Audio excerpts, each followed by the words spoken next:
జంగారెడ్డిగూడెం పరిసర ప్రాంత ప్రజలకు విజ్ఞప్తి. గత 2-3 నెలలుగా అమెరికాకు గల్ఫ్ దేశాల్లో సంభవించిన పరిణామాల దృష్ట్యా, ఏర్పడిన సంక్షోభం దృష్ట్యా మనకు ఆయిల్ కొరత అనేది ఏర్పడింది.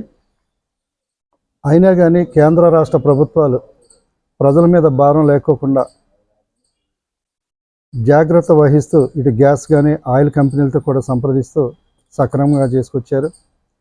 కానీ ఈ యుద్ధ వాతావరణం చూస్తుంటే భవిష్యత్తులో కూడా ఇంకా మరికొంతకాలం కొనసాగి ఈ పెట్రోలు, డీజిల్, గ్యాస్ కొరత ఏర్పడే రాబోయే సూచనలు గమనించి కేంద్ర రాష్ట్ర ప్రభుత్వ నాయకులు అటు ప్రధానమంత్రి గారు కానీ ఇటు ఆంధ్రప్రదేశ్ ముఖ్యమంత్రి చంద్రబాబు నాయుడు గారు కానీ పొదుపు పాటించాలని ప్రజలకు ఒక పిలుపు ఇస్తూ ముందు వారు ఆచరణలోకి వచ్చారు.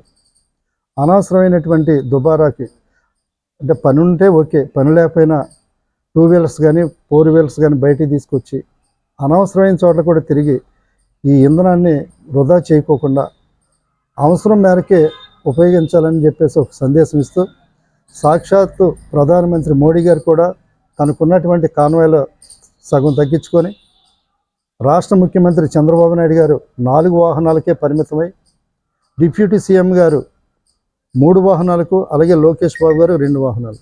నిన్న క్యాబినెట్లో మీటింగ్లో కూడా మంత్రులందరూ కూడా ఒక మెసేజ్ ఇచ్చారు.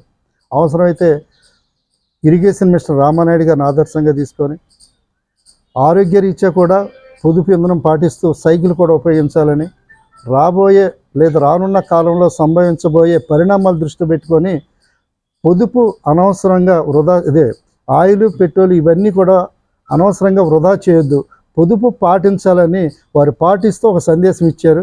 ప్రజలు అర్థం చేసుకొని ఇంధనాన్ని పొదుపు చేయవలసిందిగా విజ్ఞప్తి చేస్తున్నాను. ప్రజలందరూ సౌహృదంతో అర్థం చేసుకుంటారని అర్థం చేసుకోవాలని కోరుతున్నాను.